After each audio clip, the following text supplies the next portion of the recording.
Hello and welcome to VOA's Red Carpet. My name is Jackson Vunganye. Thank you so much for joining us today. On this episode, we take a look at the largest black technology conference in the US, AfroTech.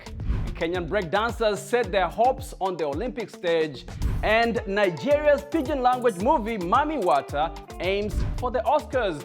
Let's get on with the show. The largest annual black technology conference in the US, or AfroTech, was recently held in early November in Austin, Texas for the second consecutive year. The event brought together diverse innovators, entrepreneurs, and tech professionals to network, learn, and celebrate the achievements of the black community in technology. VOA's Sims Lumami attended the conference and has this report narrated by Michelle Joseph.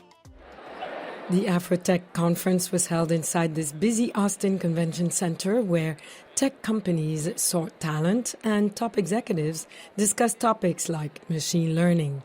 The conference featured various stages with different themes, which included workshops and panels covering topics such as emerging technology and design, among others. Entrepreneur Jeff Nelson is the co-founder of Blavity, a real-time software platform, the company that also started the AfroTech initiative.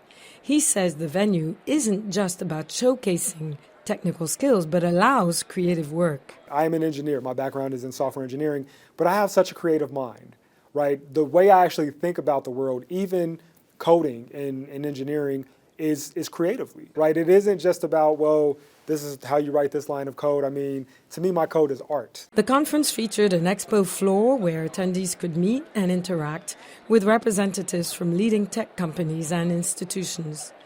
Teresita Richard, Chief People and Culture Officer at Patagonia, an outdoor apparel company based in Ventura, California, was one of the attendees. When I'm hiring or developing a talent, the very first thing I look for is curiosity. Are you curious? Do you value questions over answers? Because when you follow the question, it will take you to new and different unexplored places. I'd say the second thing that I look for, are you creative in your solutioning or in your problem solving? Because we're going after, big challenges and complex challenges. And so your ability to be creative, to not be bound by convention in how you solve a problem will take you far. And I'll say the last thing that I look for is more of this tenacity. Are you driven to be able to deliver the goal or the outcome on the other side? Lori Hall, the co-founder and head of Creative at Poppin Creative Agency, a marketing company, says the tech industry has created more space for women-led multicultural companies like theirs. Being at AfroTech is an incredible place to be, with so many bright young people, so many people that have fervor for the tech industry, and really mixing culture and tech, which is really unique and important. One of the speakers at the conference was Derek Bent, the Deputy Undersecretary of Commerce for Intellectual Property and Deputy Director of the United States Patent and Trademark Office. Bent shared insights on how government policies, such as intellectual property and tech, and the use of artificial intelligence, or AI, might impact the industry. The White House has issued a very comprehensive plan on intellectual property. It is a plan that has industry support, as a number of companies have taken on voluntary standards. And the goal is a balance of enhancing the new technology, but by the same token mitigating the risks and making sure that it's safe for the marketplace. Attendees say that AfroTech 2023 was a celebration of the black community in tech and serves to connect and recognize their achievement, as well as inspire the next generation of black tech leaders and changemakers. For Sims Lumami in Austin, Texas, Michelle Joseph, VOA News.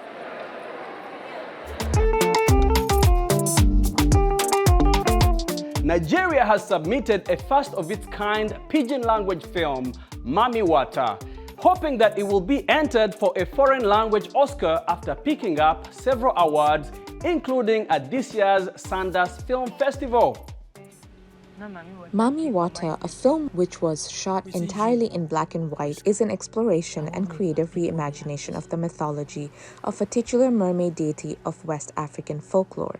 The Nigeria Official Selection Committee, or NOSC, was formed in 2013 and since its formation has submitted only 2 Nigerian titles to the Academy. In 2019, Genevieve Nagi's Lionheart, and in 2020, Desmond Obiageli's The Milkmaid. Neither of them made it through to the official nomination for the Academy Awards. It's a special thing. It's a special thing to be in the conversation of world cinema alongside other countries. Even if we don't win, that's not the point. The point is, let us rally around the selection and let us be part of the conversation every single year. Filmmakers and actors gathered at this year's Africa Movies Academy Awards, or AMAA, in Lagos and shared their thoughts on African cinema. I don't think we should wait for the Oscars to validate what we do. We just have to continue doing what we do. If we just do it for ourselves, it's fine enough.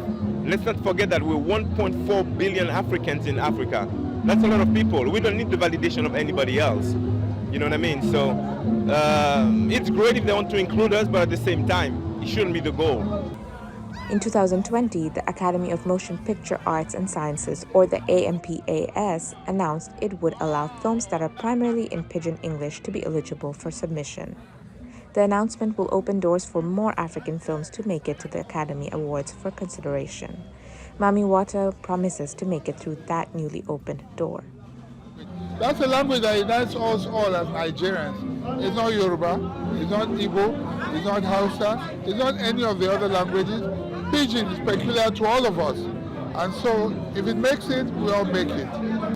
Since the creation of the Best Foreign Language Film category, only 3 African films have won the Oscars so far.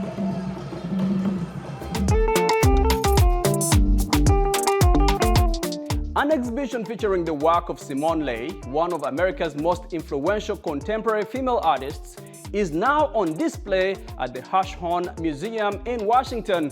Lee, known for her focus on feminism, gender equality, and racial justice, became the first Black artist in history to represent the U.S.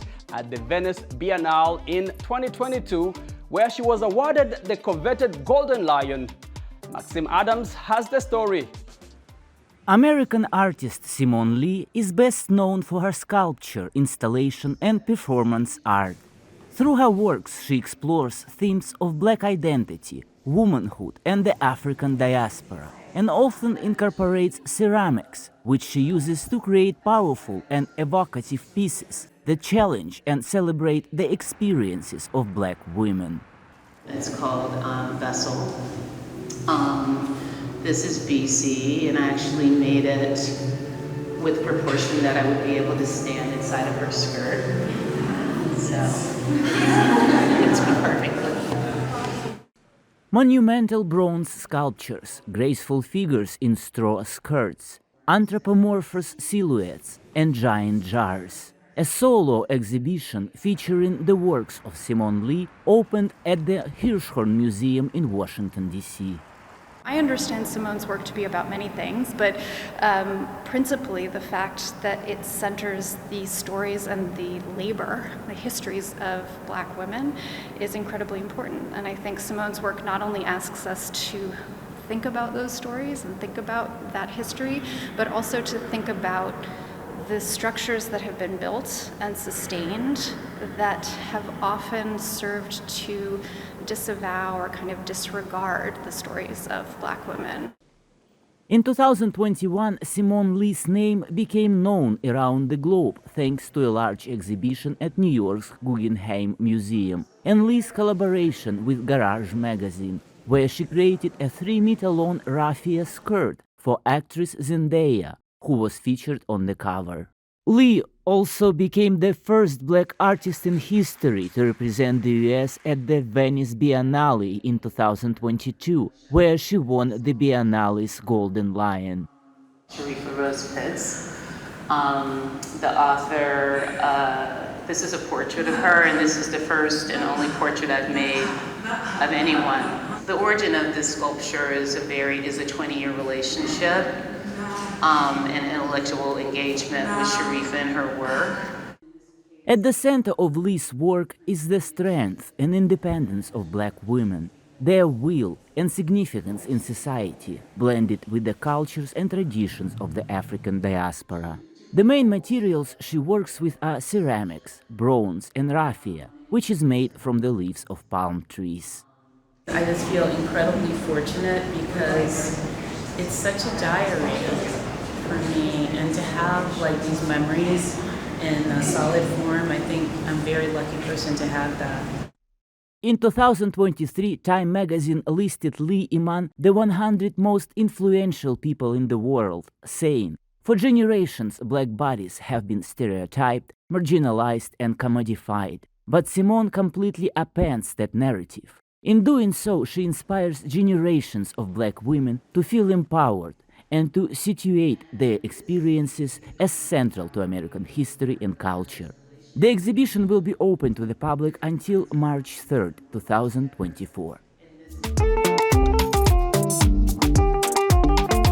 From Kim Kardashian to Gwyneth Paltrow to Serena Williams and Kim Petras, there were plenty of stars out for the Council of Fashion Designers of America's Awards in New York on November the 6th.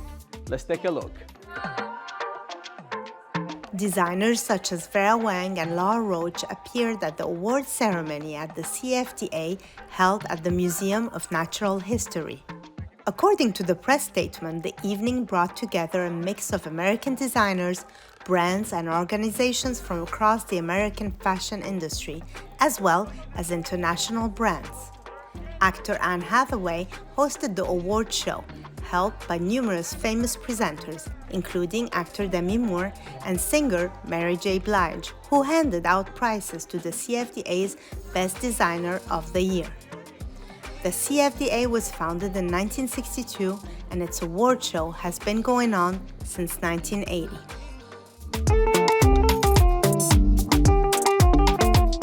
Breakdancer George Kaminju, who goes by Mzushi Africa, dreams of making it to the Olympics one day, but he says the lack of support from the Kenyan government, which does not recognize it as a sport, is holding him and the community back.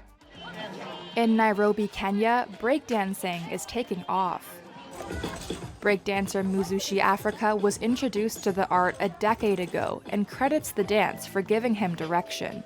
For me, it was very appealing to the eye to see like some of the crazy moves these people are doing. And I remember at the time being like very interested, like I want to do this. Mzushi Africa is now a pillar in Nairobi's breakdancing community. He says 10 years ago, little was known about breaking, which has since become recognized as an Olympic sport and will feature in the Paris 2024 Games. He now hosts workshops and events in hopes that more exposure will allow Kenya's breakdancers to make it to the Olympics one day. However, he says the challenges to pursuing this goal are many, and he attributes it to the lack of support from the Kenyan government. You know, at the moment, breaking or breakdancing is in the Olympics. And, you know, that would have been a very nice spot, you know, for government to come in and start supporting the local breakdancing scene. But unfortunately, we do not have a dance sport federation, which is what is required in Kenya for you to get support from the National Olympic Committee. This was not a unique situation. There is actually, for all of Africa, only 8 countries have a federation out of 54. Mzushi Africa has performed internationally, most recently in Taiwan, but he has to rely on sponsorships and donations to attend the competitions. The art of breaking is yet to monetize, and so there is a lot of breakdancers who are really good at what they do, but they are yet to make an income or to get a revenue stream from breaking. Still, the Kenyan breakdancing community is optimistic. Here's professional dancer Francis Mututri. Since breaking has been recognized in the Olympics, a lot of people have hope. For now, I can say breaking it's going somewhere. We're heading somewhere. Thank you so much for watching VOA's Red Carpet. My name is Jackson Vunganyi. For more entertainment news, remember to check us out at voaafrica.com. We are also on Facebook, on Instagram, and on YouTube. Don't forget to like, to share, and to subscribe. Until next time, goodbye everyone.